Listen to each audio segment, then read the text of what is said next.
আসসালামু আলাইকুম বন্ধুরা, কেমন আছো সবাই? আশা করি সবাই ভালো আছো। নতুন ভিডিওতে তোমাদের সবাইকে স্বাগতম। আজকে দেখাবো কিভাবে টিম্বার দিয়ে পাইল করা হয়।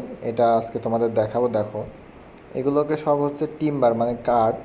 এই কাঠ দিয়ে পাইল করা হচ্ছে যাতে রাস্তা বা পার্শ্ব চাপের কারণে ভেঙে না আসে, বা পাশের বিল্ডিং বা বাউন্ডারি এগুলো যাতে ভেঙে না আসে। এগুলো হচ্ছে 15 থেকে 20 ফিট মতো তোমরা দেখতে পাচ্ছ।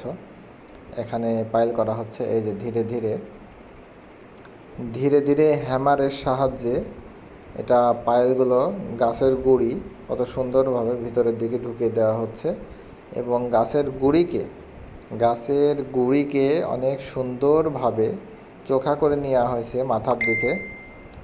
এটা সহজেই ঢুকে যেতে পারে। এবং এখানে একটি দেখতে পাচ্ছ একটি হ্যামার, লোহার একটি হ্যামার দিয়ে এটি ড্রপিং করা হচ্ছে। দূরে একটি মেশিন আছে,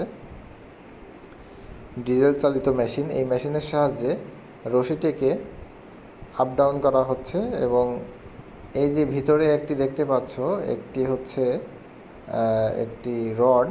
এই রডের ভিতরে এটা হচ্ছে যাতে কোনো সাইডে চলে না যায়, কোনো সাইডে যাতে হ্যামারটি সরে না যায়, এজন্য একটি নির্দিষ্ট পয়েন্ট করে এটা মারা হচ্ছে। এবং খুবই সুন্দরভাবে স্মুথলি এটা ঢুকে যাচ্ছে। তোমরা দেখতে পাচ্ছ কত সুন্দরভাবে। এই যে পুরো গাছটি ধীরে ধীরে ঢুকিয়ে দেওয়া হলো, এই যে দেখতে পাচ্ছ। এবং অনেকগুলো গুঁড়ি এভাবে ঢুকিয়ে দেওয়া হচ্ছে। এবং এই যে মাথায় একটা পয়েন্ট করা হচ্ছে যাতে এই সোজাসুজি গাছগুলো সহজে বসতে পারে। এবং এই যে কত সুন্দরভাবে হয়ে গেছে।